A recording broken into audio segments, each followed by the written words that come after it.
You're listening to Get to Know World of Warships, a podcast created by Bogsy and Synpax. Welcome back to Get to Know World of Warships. I am Bogsy. Of course, I am here with my new official main squeeze. We've made it Facebook official. Borla. Hello, Borla. How you doing, Bogsy? I didn't know we were, no longer sneaking around in the shadows. It's true. I'm sure that nobody had any idea, but Borla is the official co-host now of Get to Know World of Warships. He's been a really, really, really helpful, kind supporter of the podcast since its inception, and so I'm glad that he's here to, for the foreseeable future, to continue to be a co-host on this, because as much as I know that everybody enjoys just listening to me talk to myself, I've been told that that's crazy.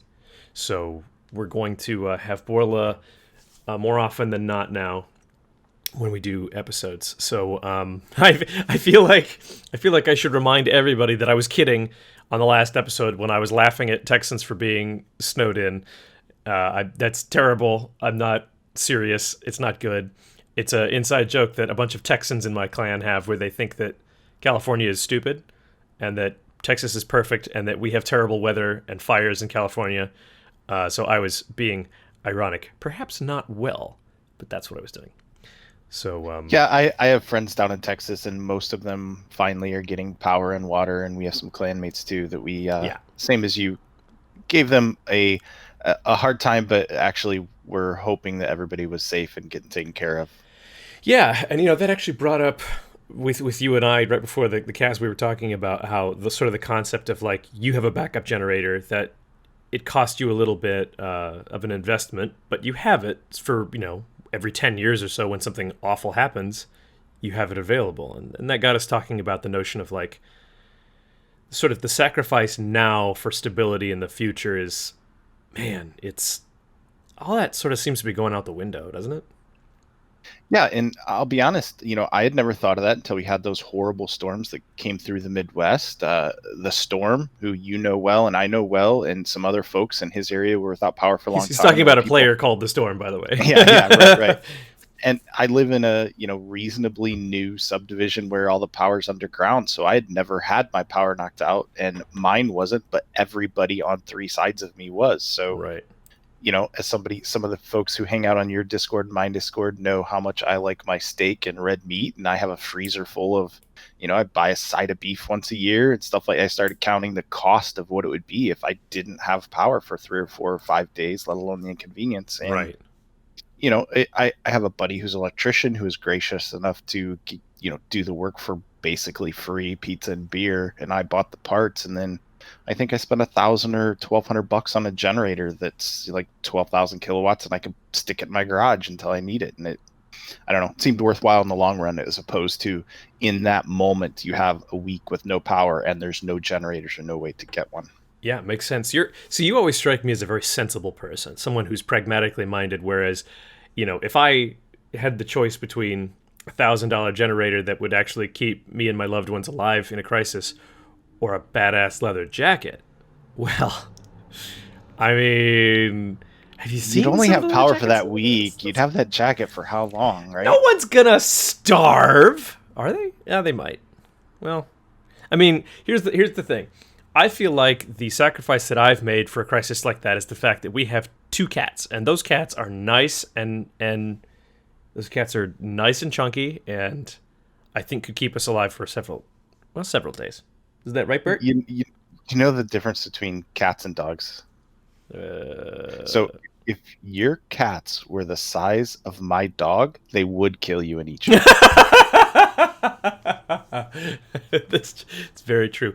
I think some of you who watch my stream probably know that I moved in with my girlfriend Brianna at the end of this last year, and she has 2 cats, which are now my cats, and one of the cats poops on the floor, and sometimes it's just on the floor in the living room. Other times it's in the bathtub. I prefer it when it's in the bathtub because that's a real easy cleanup. We've tried everything. We've tried everything except hypnotizing the cat to get it to stop pooping on the floor, and it hasn't worked. So if any of you know how to get a cat stop pooping on the floor, please come to my Twitch stream Monday, Wednesday, or Friday at 3 p.m. Pacific time and let me know, because It's a shitty situation. So You can actually teach them to go in the toilet. really, Google it later. Yeah, people do that. This is gonna be the greatest thing I've ever done in my life. Is I'm gonna teach a cat to shit in the toilet. So, so coming up right here in just a second, we're going to be speaking with Capt.Bon from the North American version of NOCAP. I believe that they have an interesting story about how they got formed. NOCAP is traditionally a European clan, but they decided to open up a North American branch, and they gathered some folks in who were looking for a new place to play competitive. So we'll be talking to Capt.Bon, and I think they might also have the guy Rhys. I think his name is Rhys from the EU version of NOCAP. So without further ado, we'll go ahead and grab them.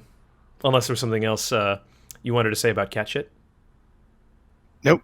I had a cat for 19 years, and after that cat, we have a dog.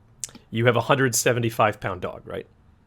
He's still growing, so he's going to get bigger. He's only 10 months old. The cat is 15 pounds bigger than I am. That's insane. Ugh. Okay, we're going to go talk World of Warships. And here we are, Borla and I being joined by Capt.Bon of NOCAP and Rhys of NOCAP EU. Hello, fellas. Hey, how's it going, man? Hello. Great to be back. Yes, Capt.Bon returning. And actually, this is perfect. This will lead us right into why Capt.Bon is returning to us, because... Boy. Yeah. So last time you were here, you were one of the representatives of North American Militia, Namm, and there's a little story as to why you are now in charge of NOCAP, NA, right? That is correct. So, yeah, I mean, it's from my perspective, and of course, there's always my perspective, the other person's perspective, and then the truth is somewhere in the middle from my perspective. So Pete, great guy. The clan has been around for 21 years, which is like astronomical in like clan years. And he had a couple of premature twins a couple of years ago, and he kind of stepped back, and Vegging and I were mostly running it, which is why Pete brought me on that podcast, because I'd been doing most of the heavy lifting and stuff. Yeah. And then I think right around the time that Simpac departed TNG, Pete handed me the keys to the car to Namm, and of course I just didn't want to be the guy that let a 21-year-old clan go sideways. Who wants to be known for that? So sure, yeah.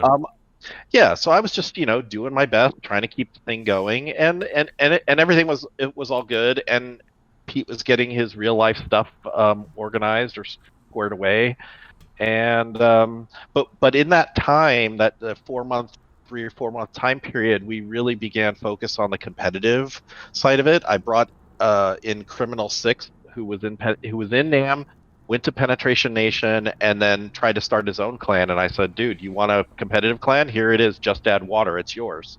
And so he came back to run it with me. He ran the competitive team exclusively, and I just sat back and let him do his thing. We only had 14 players on our competitive team when he joined, so it was very tenuous going on.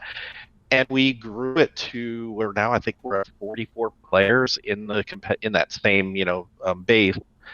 And right around Christmas time, Pete messaged me and said, "Hey, I'm going to be coming back." And a bunch of us in the leadership were like, Pete runs a very casual military-based clan, which we talked about on the previous podcast, and that was not really the direction that most of the people we had not promised them, but we had told them, hey, we're going to focus on competitive play. We're going to be focused on recruiting competitive players. We were, rising up in Typhoon, and we got very close to Hurricane. And when Pete came back, everybody was kind of like, well, that's not why I came here. I came here to be hardcore competitive, which is not Pete's thing. So that's where we decided. I gave Pete 4 bases. I kept 2. We created another one. Made him a Discord channel. I have a link on our Discord. Anybody's welcome to go over there and play on his Discord. So I have no hard feelings against him. anybody who's a military person who wants to go play casually and go pew pew and not get all wrapped up in the competitive aspect, I definitely send them there because it's a great place for those types of players to go hang out and have a good time.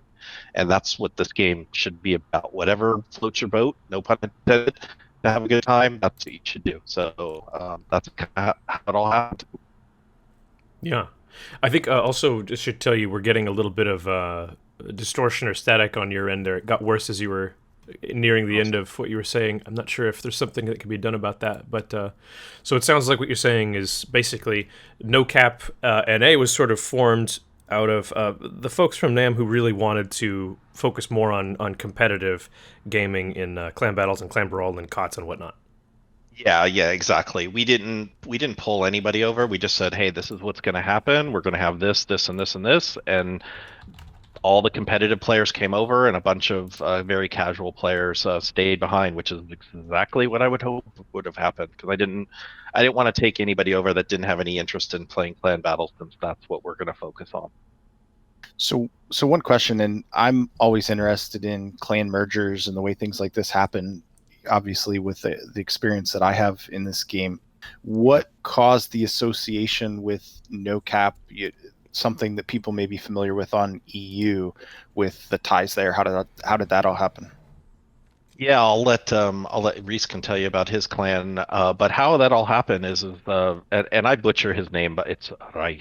It's Reich. I Yeah, don't man, know. guys. His own clanmates call him Rice.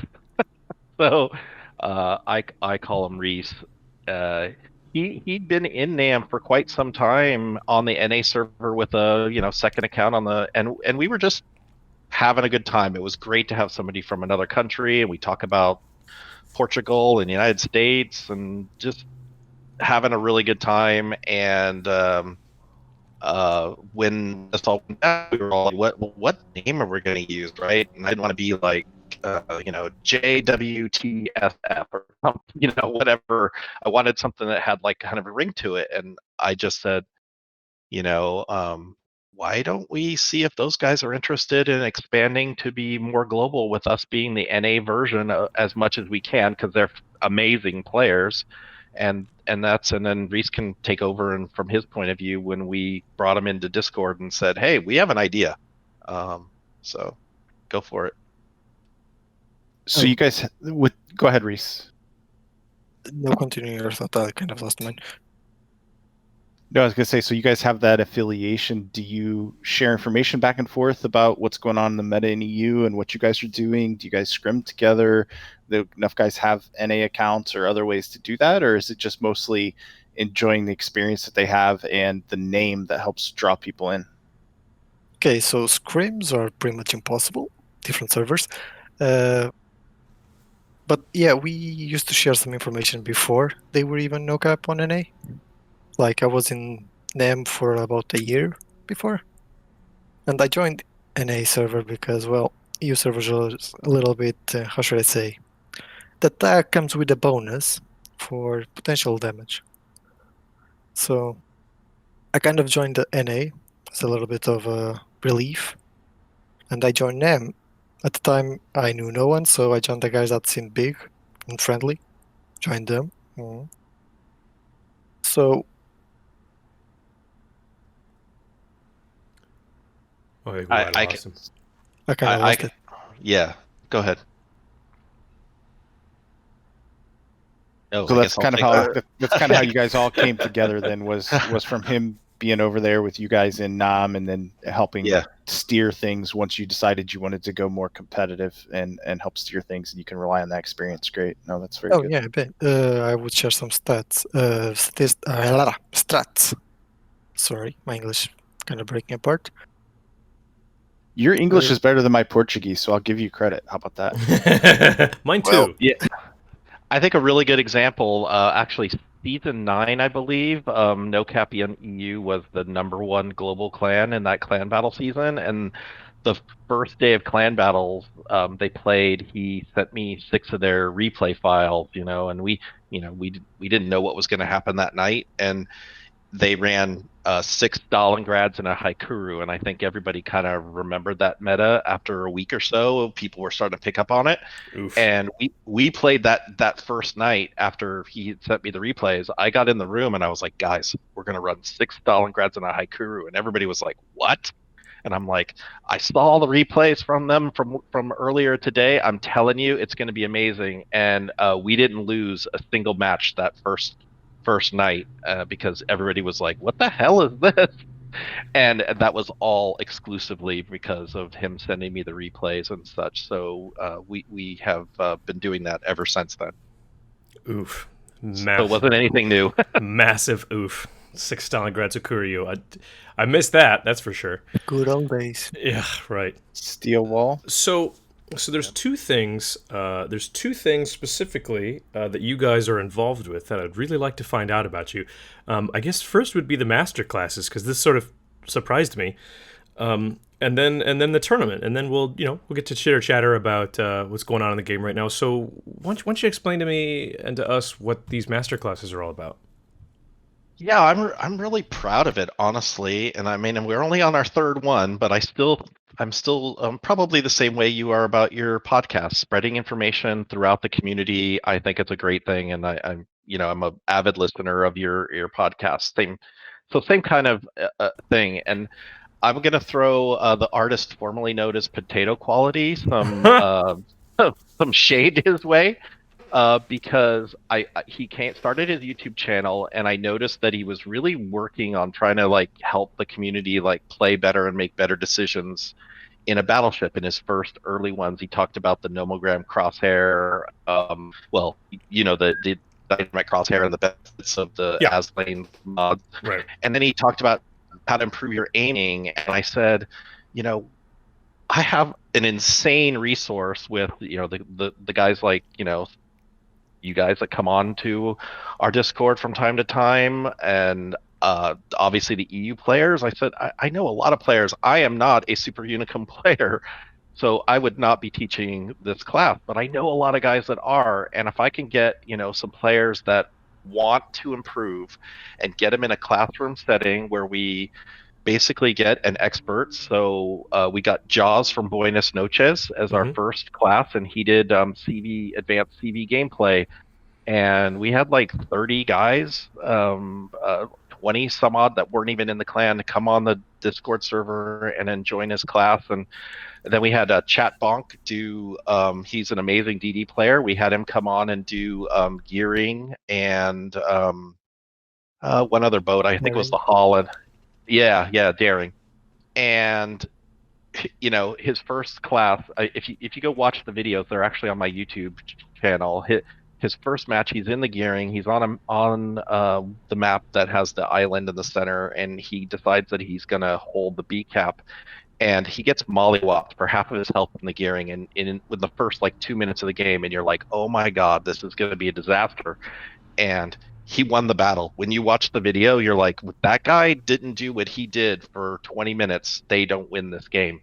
And he did it all with half his health. And it was just amazing to watch. And that was the kind of things that I wanted players that are, I don't want to throw around potato, but people who don't really understand the positioning and the game mechanics and all that stuff and kind of what are the things that are important, getting these experts to tell them to try to increase the level of gameplay within the community. And that's my number one goal. That's what I'm trying to do. So when he lost half his health early, that was just a tactical AR buff. That's what we call it. Exactly. It's funny you mentioned that, because sometimes when you get, I'm still stuck on mollywopped. I've never heard that before, but that one's I'm filing that away for future use. Everybody who is in my clan, around my clan, knows that I have an unreasonable fondness for the Tier 9 German supercruiser, the Ager, and everybody likes to tease me because they think it sucks and I love it. And so like this morning I was playing with some clanmates, and I wasn't paying attention. First rule of playing better, by the way, is don't talk too much, because then you're not paying attention. I was talking too much. Yes. I think I got, it's got 66,000 HP. I think I took 50 from a Georgia, and I was like, oh, well, my game is over. and I maybe had like 30k at that point. But I ended up actually living the entire rest of the game, ending up with 156,003 kills. And it's like, okay, sometimes if you get hit early, you have to really be careful and go, I have no room for error. I have to really try hard and figure out what I'm supposed to do. So sometimes that is the case. And it's great for the younger players to see that in action, and that's what the whole concept is behind the class. Right. So actually, Criminal 6, I named it Master Class, and Criminal 6, Bon, I'd really like to see Mind of a Unicum. So it's called the Mind of a Unicum Master Class. It's a really long name, and hopefully it'll catch on despite all the words. Sure, I think it's a really good idea. And actually, we will... anything that Bon makes reference here to, like the YouTube channel already that he said he's put some of this stuff up, I'll include a link to that down in the description below, whether it's on YouTube or on Anchor, so do look for that. I mean, this is fascinating. I want to know more about this. Give us an idea. How many classes have you had so far? What time do you do them? What's the format? Is it on Discord? Is it on TeamSpeak? Is it Twitch? How does it work exactly? Yeah, so we just had our third one. It was just literally before this interview. Boomy who used to be in Namm, who's in RNG, and as everybody knows, everybody in the upper echelon of clans, of that Hurricane high level Typhoon, everybody knows everybody. And we're just trying to be good citizens. So we had Boomy from RNG come on, and he taught the Videnzia. His PR's like 2684 or something like that. Mm-hmm. But we talk about the captain build, like what's perks, what captain skills, especially with the new reworks. So much hunger for information about that. So he, the expert, so to speak, will talk about all the captain skills, that why they find them important, what's the reason behind them. And then the students of the class can ask questions at any time and jump in and ask whatever they see. And then, like today, Boomy played 3 matches. 2 were solo, and 1 he divvied up with some players in the class. And they played the last match there. And then we have a question and answer, which they're probably doing right now, but I had to jump to hang out with you guys. Well, I appreciate that. So is this? I mean, does this take place on Discord, where someone streams to Discord? Okay. Yeah, so we have it on our Discord channel. I'll pretty much allow anybody that wants to come to. I allow anybody that wants to come. There's no restrictions. I just didn't want to. Initially, I limited it to 25 people that were not in our clan, but that was only because I wasn't sure what was going to happen or how many people were going to show up and how chaotic it would be, and I didn't want to have chaos. Right. But now I don't have that restriction. It was mainly to see what was gonna happen. And then we have it once a month, right around this time of the month on Saturday at 2 p.m. Eastern. That's way, and like next month is one of Rhys's players, Capetillo, Portugal, from the EU, and he's going to be doing the Des Moines. Oh, so nice. Yeah. Now, to go back a couple minutes, I'm shocked that Bogsy talks enough that affects his play while he's I've never experienced that while playing with Bogsy, but I do think that it's interesting in this community. There are a lot of people who are willing to share information. There's lots of guests who have come on that have talked about getting help for their clan from outside people who have assisted them in clan battles. There are lots of people who are willing to produce content, and I really think that's a great thing for the game and for the community, and I think it's an interesting way. Yeah, it's an interesting way you guys are capturing that and doing it kind of in a regimented way. We have internal training ourselves that we do weekly during the season, and we don't open it up like you do to everybody else, but I do think what you're doing is really nice for the community. And there's another thing that you came here to talk about that you're doing for the community. Would you like to explain what you have on the horizon in the near future? Yeah, great segue, man. You're like a pro now. He is, right? Before we completely segue, not only is Borla a pro at segues and transitioning, he's also a pro at the Mikasa. So if you ever need a master class on the Mikasa to be taught by anybody, KSC's Borla 78 is your man. I think that would be hysterical. It's all about farming them flags, yo. So before we go to your tourney, I'll tell you this. Once a day in the morning when I drink my coffee, I take the Mikasa out. And that's really what I do. And the other day I had a 9-kill game and I got a solo warrior 1v6, and I think Bogsy's a little jealous. But oh my god, that's the unbelievable. flags. That's so awesome. So close quarters expert, you get 10 for every one you get in the match, because the first time it procs, you get it. You know, you can get 5, 6, 7 of them. You get a Kraken, you get high caliber Confederate, sometimes fireproof and dreadnought. So you can get 140, 150 flags in one game. But I do it once a morning when I take my coffee. It's that and the coffee help me start my day, if you know what I mean. Our clan, the last battle of the night is Vampire. You'll hear like as late at night. Vampire? Question mark Vampire, and then we'll have 9. You know, sit in queue for 7 minutes for 9 vampires to drop. Isn't it so funny that each like people get their idea of what their sort of guilty pleasure low tier seal clubber is? Like, I on my stream, the most constant thing whenever I'm like, I want to play something fun, the chat lights up with Dursky, play Dursky. We saw a guy in our match. He had 28,000 account battles. 25,000 of them were in the Smith. Wait, say that again. We were in battle the other night in our vampires, and there was a guy in the Smith, that's the tier 2 premium US DD. He had 25,000 of 28,000 total account battles in the Smith. 25,000 battles in the Smith. I'm not honest, Engine. We looked it up on. We could, it was on Warships Monitor, and we were all like, "What? Yeah. Wait, what?" Holy crap! I mean, the man knows what he likes. That's love. I'm going to. So I don't think it would be naming and shaming to reveal who has 25,000 battles in the Smith, because that's honestly an incredible feat. So, what? I'm sure you could find it out on the Warship stats. Find out who it was. Let's go ahead and have you guys explain to us a little bit about your tourney, and I'm going to look this hero up. Yes, awesome. So once I started assuming control of Namm, one of the things that I saw was there was the competitive guys, and we're all kind of hanging together, and then the other players that did clan battles, they were all kind of hanging together, and people were kind of clumping up, and I didn't like, but I saw like a lot of like cliquey kind of, people would go to their rooms, and that happens because people have their friends and people they want to hang out with, and I get it. But I said, I want to do something that'll bring them all together. And so I had 2 tournaments that were called Namm Fest. The first one was totally internal, and Shipstorm, rest in peace, was one of my favorite tournaments to play in.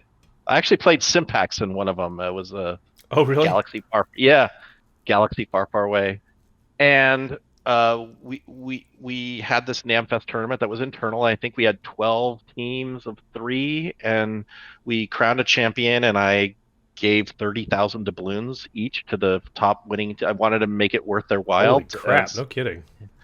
Yeah, I used a work bonus to pay for this. So anyways, so the second one, we started adding some other clans that we had played with in game to we expanded it to 4 ships, which obviously gets harder and harder to get your inter-clan involved, because now you start reducing your pool of players that are available. Sure. So we added a ship and another clan war, and we had one of our players merc with them, so they could have 3 of their own players and then one of our Namm players to merc with them.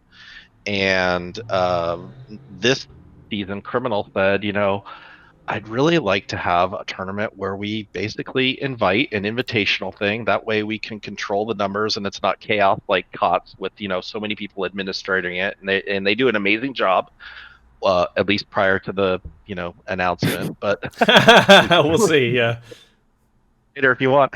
But this was something that we could manage. So as you know, we contacted you and said, hey, we'd like to see TNG. And these are all just the clans that we knew somebody knew somebody that was there. And we wanted to have them all in that, Typhoon 1, Hurricane-ish level kind of gameplay, because we didn't want to, have it complete runaway. And so that's our plan. We're going to have it after COTS, and it's going to...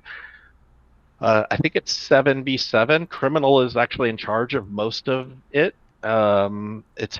He's taking my idea and taking it to one other level to just have something fun within our community amongst the players that we all kind of 07, not the clan, but the breeding to when we see them in game, and that's kind of how it all started. So, the folks that you respect and recognize. Yeah, for sure. I get that. Yeah. I know Criminal Six had reached out to me about our KSD and KSE clans participating in that, and he mentioned to me it was going to be a 2-day event, 7v7, tier 8, no CV, no more than 2 ships per nation, and no more than one of any given boat in a lineup. So if that's still current, that was about 2 weeks ago. He reached out to me. That's the way the format of the match was supposed to be. I blessed it with holy water, but he was the one who came with all of those things on there, things that he liked to see when he's playing in a tournament.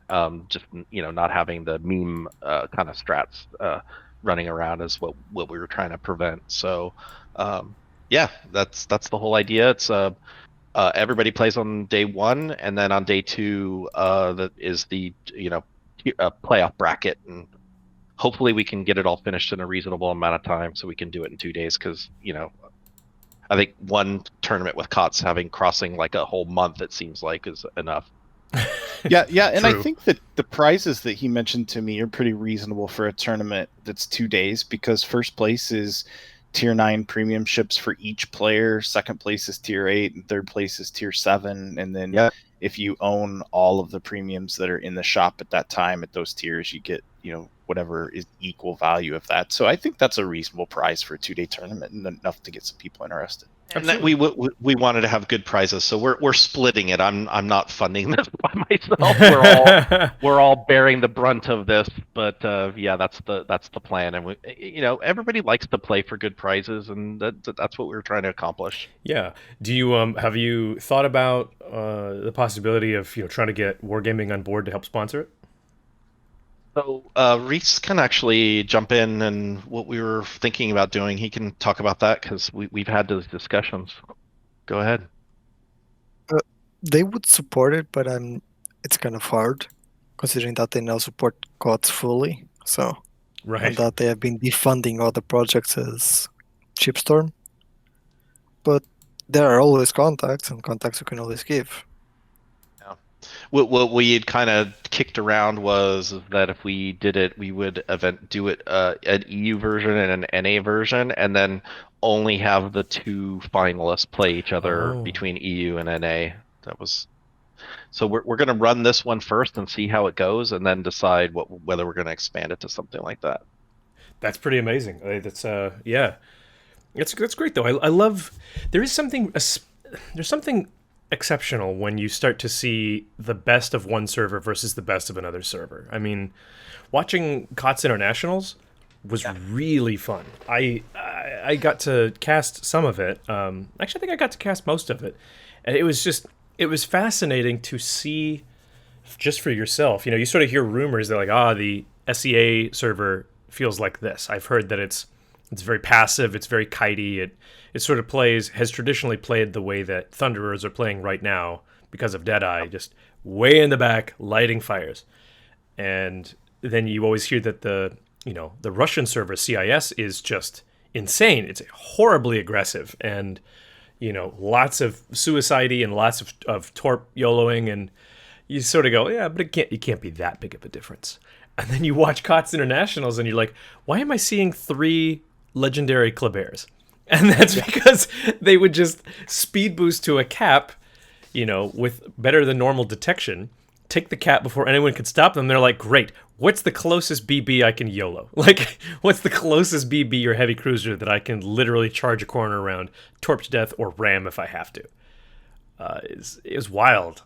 So seeing international stuff is always a special treat for me, at least. I don't know about you fellas, but just watching the high-level gameplay between the Verizon Tournament, which Rhys was a participant in the Verizon Tournament. Mm-hmm. We're nowhere near that good yet, but maybe at some point. But watching the level of gameplay in that final was just like, wow. I mean, these guys are just so damn good in their boats. It's amazing. I just love watching it. So if somebody wants to have a part in that tournament, they can reach out to you or follow the Discord link that will be with this episode. You guys can hook them up. Krim has a waiting list of clans that have contacted him, and that would be great. Excellent. Well, we'll be sure to include all those down below so you guys can go check that out if you'd like to. Let's do something real quick. Before we transition and sort of just chat about state of the game, I suppose, let's have Bon, you and Rhys both, let's have you guys sink a ship. And if you're, I know, Bon, you're familiar with it. Actually, you may not have done this last time you were here because... I don't think I got to do sink a ship. I don't think we were doing it yet. I came up with it maybe 5 or 6 episodes in, so... I was episode 4. Oh my god! Well, okay, so... for those of you who are not familiar, Sink a Ship is a little segment that I came up with because I'm an idiot and I like silly things, where we have basically you guys take the keys to wargaming and decide that everything wrong with wargaming, it wasn't CVs, it wasn't Deadeye, it wasn't, predatory selling of early access lines or camos, it wasn't any of those things. The real problem with this game was this one specific ship. That's all of our problems. You're going to scapegoat that ship. We are going to take that ship out, and we are literally going to erase it from existence. So I'm going to ask Rhys first, please. Which ship is getting the axe? Whoopsie. Right, so... in my opinion, Petro. Petropavlovsk. I don't... Yeah. Why is that? Why? Undiable in the right hands? Unkillable, I should say. Yeah, unkillable. Basically the first submarine, right? Yeah, his first attempt Yeah, at no broadside. putting the submarine in. All right, fair enough. Bon, what about you? I want to sink a ship that isn't even in the game yet. Can we do that? Is that against the rules? You know, somebody else did that. I forget who it was. I think it was somebody from KIA. He wanted. I think he was like, "I want to sink the Kitakami." So go right ahead. I want to sink the Max Immelman. I don't think it's. I don't think it's fair that a planes that I can't even see or defend against are attacking me, and I don't know which way to turn or do anything yet. Because the detection is so low on them. That was probably my fault. I'm sorry about that. Yeah, you're evil. I am. I'm not a good person. Okay, well then, Max Immelman getting the kibosh before it's even out, and the Petropavlovsk. I just saw a meme this morning of it was a meme on the TNG Discord, and somebody posted it. I'm gonna look it up right now. It was Saruman from Lord of the Rings talking to the orc when he's trying to explain the origins of the orc, except it's got a Petropavlovsk across its face. And he's like, "Do you know the origins of the Petropavlovsk? They were taken by ordinary ships, tortured, mutilated, and now my fighting perfected my fighting Petropavlovsk." I liked it. Maybe you had to be there. Sorry, guys. But anyway, okay, so let's chat a little bit about state of the game here, because quite a bit has happened recently. We have the early access for Italian battleships. You can get all the way up to the Lepanto now. You cannot get oddly enough, you cannot get the Caracciolo, the Tier 7. That's still under NDA technically because you can't get it, so we're not going to talk about that. But you can get up to the Lepanto, the Vittorio Veneto, those sort of things. So there's that. There's the fact that ranked is now 2 weeks per sprint as opposed to 1. There's a lot going on. So let's. What do you guys think? Have either of you, any of you, I suppose, have you guys had any encounters with the Italian BBs? What are your thoughts on them? Personally, I haven't encountered them yet, but by the looks of it, I feel they will be what Kurfürst has become. Inaccurate ships will never become popular. That's true. For those of you who don't really, who are not following, the Italian battleships that are out, they have the distinctive feature of having terrible accuracy. They have very bad sigma, so your dispersion, the dispersion of your main guns, is essentially the widest point of. Is the widest point at which your shells. It's the oval in which your circle, your oval in which the shells can actually land. Sigma is how likely those shells are to land towards the center of the oval. So if you have 200 meters dispersion, that means the width of the cone of the oval is 200 meters. If you have terrible sigma, that means those shells are going to land at the edges just as often as they're going to land in the center. If you have excellent sigma, like a Stalingrad or a Slava, the odds they can land in the outside ring. It's just very unlikely. The dispersion pattern is much tighter and closer to the center. So dispersion and sigma, they go hand in hand, but neither one of them is. I think bad sigma is way worse. 1.5 sigma is enough to get me to never play a ship. Yeah, and I've played the tier 5 and the tier 6. I've gotten the tokens in the campaign that they have right now to get that far, and have not really been impressed so far. The sap isn't as effective the way it over, the reduced damage on DDs, and combine that with the poor aim that you were speaking about. I'm kind of with Rhys. The way they're in right now, they're not ships I'm going to play much. You're not a big fan?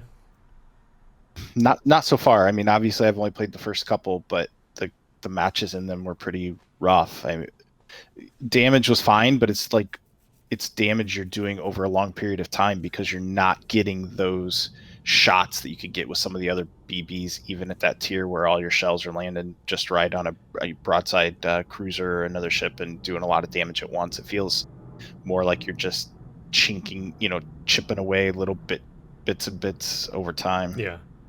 And they've made a lot of changes in those ships since they first kind of introduced them, so they clearly had a very difficult time kind of balancing them, because we all know what if you took Venenzia, made the shell bigger, and gave it to that, what would happen? It would not be a good thing. Yeah, I mean, and the Columbo, the tier 10 is not out yet. It's still under NDA for those who are super testers, clan super testers, or CCs, but the information is out there and is public of like it has quite a few guns. It has lots and lots of guns, whereas like the Lepanto sits on 12 380s that all fire sap.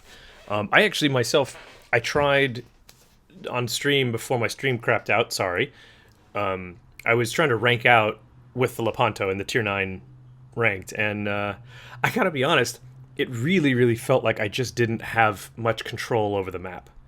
The best thing I could do was early on, I could chunk enemy BBs at range with the sap because they're broadside and they're trying to get into position, and I have Deadeye and concealment on it because otherwise I can't hit anything. So I just throw on spotter plane and I would just literally sap someone for 18-20k.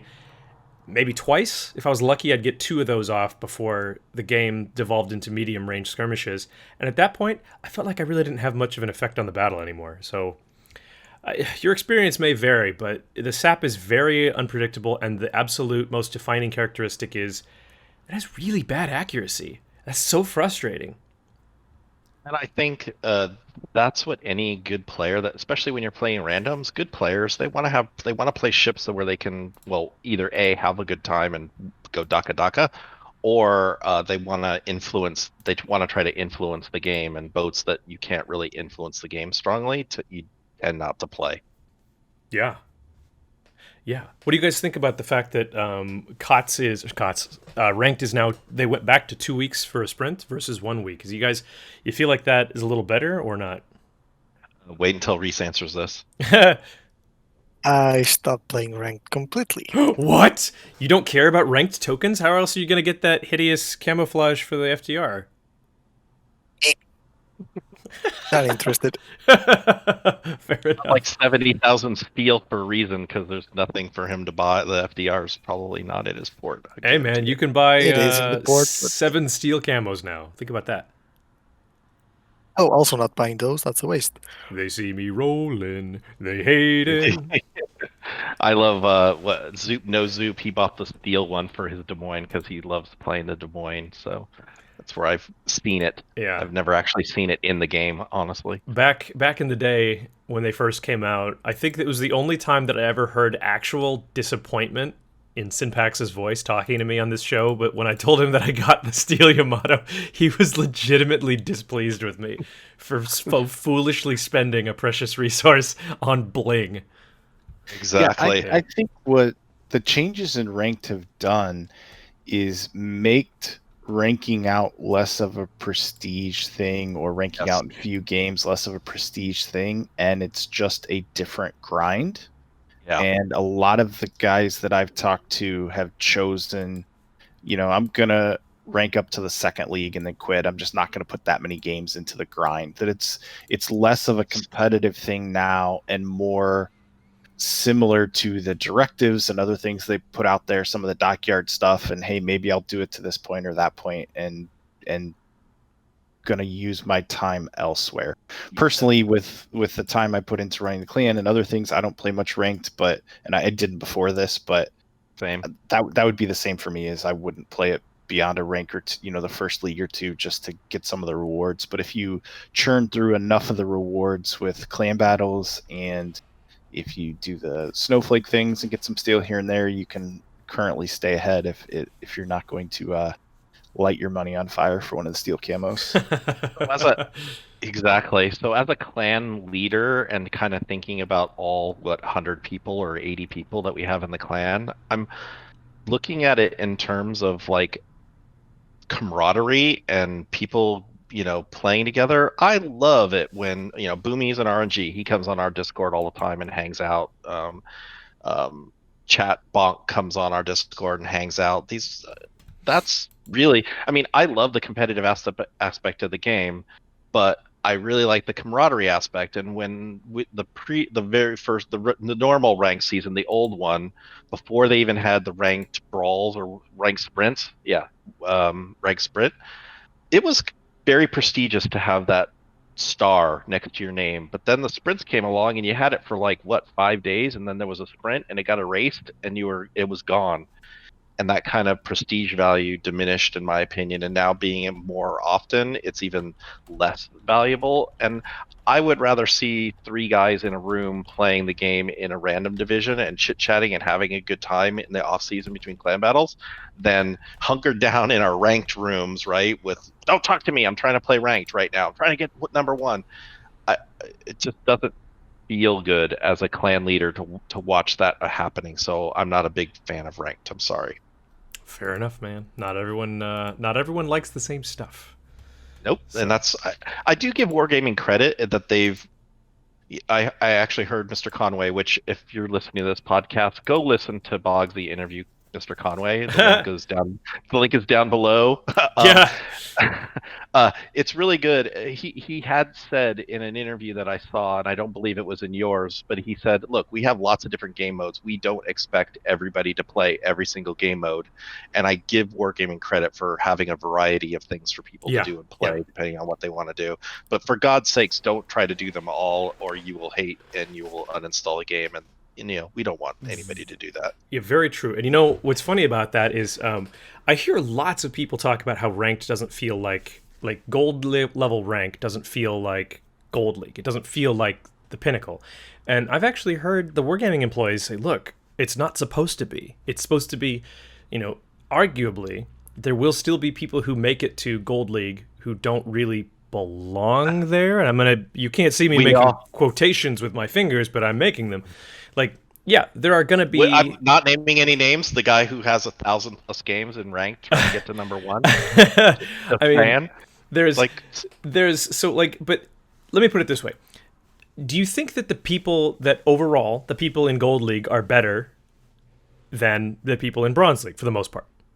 No. Only on the first stage. Only for the first stage. Yeah. Well, and that's what it comes down to is with all of these and saving a star and the way all the mechanics work, the people who get there right, especially in the old ones, you'd get the people who would rank out extremely early, or you get the people who rank out in a low game count. And the difference between somebody who ranks out in 80 or 80, 90 games and somebody who ranks out in 350, or sometimes we've all seen the 700, 900, whatever. Yeah. God bless those are guys. Massively different people. That's just one of them. If you rank out in 75 or 80 games, you had to be a good player and have some breaks go your way. If you rank out in 800 games, you were just really persistent. You weren't good. You were just there a lot. that person is sitting in front of a pile of sticks, and they're whittling, they're taking that stick, they're trying to rub the sticks together fast enough to create fire. They literally wore the stick down, and they've literally made fire by rubbing their hands together until their skin caught on fire, and that lit their fire. So they did it, but it wasn't good for them, and it's probably not good for anybody else either. It's a reference that makes me feel really old, but Jed Clampett, man, sitting on the front of the Beverly Hillbillies with his little whittling stick. That's what I see. You absolutely just dated yourself. Like, I totally did. everyone in Clan Bonkst right now was like, the Beverly what? What the hell? Any Zoomer out there was like, who the hell is what? I know. Beverly Sorry. What's a hillbilly? That's probably what they're all saying right now. What the hell is a hillbilly? Yeah. Total. Sorry. Anyway. Well, gentlemen, we're getting up there now, so I think we should wrap things up. So right now we've got your tournament coming up, and we have your master classes that we already discussed. It's going to be, there will be links to both of those down below, so go take a look at those. Is there anything else you guys want to throw out there, plug, before we wrap things up? Not I. Always enjoy coming on as a guest. Nice meeting Borla. So appreciate it. Really. Did you know that Borla and I are going steady now? Bugsy Wow, popped you the guys que- moving together? Bugsy popped the question about 2 weeks ago. Would you like to be would you please make me the happiest man on earth and be my co-host? Will you always co-host, Borla? Yeah. Awesome. Thank you for doing this for the community. I think once again, another plug. Get Mr. Conway and be able to interview him. Great stuff. Dude. Oh yeah, Great that stuff. was great. I mean, He was very pleasant too. I was On and watching off your the pod, yeah. I was watching your stream when you announced that. I was actually hanging out watching it when you. I gotta apologize for that, by the way. I've had issues with my stream for the last several weeks where I moved in with my girlfriend Brianna, and I've had trouble where I guess my upload speed gets throttled for some reason. So I called the ISP and they said it's not us. You have X amount of upload speed available, and that's more than enough to do all that. And they said try getting a new router. So I got a new router, didn't fix it. So I don't know. I have no idea what it could be, but it's been making streaming very difficult because it basically cuts 2/3 of my upload speed away, which makes me look like I'm streaming in hieroglyphics. So your ARP box yeah, right. It's rough, man. So with the ARP smoke being all cartoony. yeah, exactly. That's right. It looks Sorry, like that was a really wild reference there. I just saw today that the ARP camos have really cool gun effects when they fire. Yeah. Oh, that's another thing that's coming up soon. Is Wargaming said they're gonna up the graphics a little bit so that the all the AA guns and the secondaries have like cool little animations when they fire. I'm looking forward. I love it. I'm looking forward to it. Yeah. I don't know what the hell I'm talking about anymore. All right, well, thank you very much, Bon and Reis from NOCAP coming in. Again, please go check out the Discord where they do their master classes. Get ready for that tournament. It's going to be exciting coming up in the future here after COTS. And I'm sure we'll probably see you guys in COTS as well, right? Absolutely. Yep. Okay. Yep. Looking forward to it. As always, thank you very much for co-hosting Borla. You're welcome. I appreciate you having me. Thanks, guys, for being on.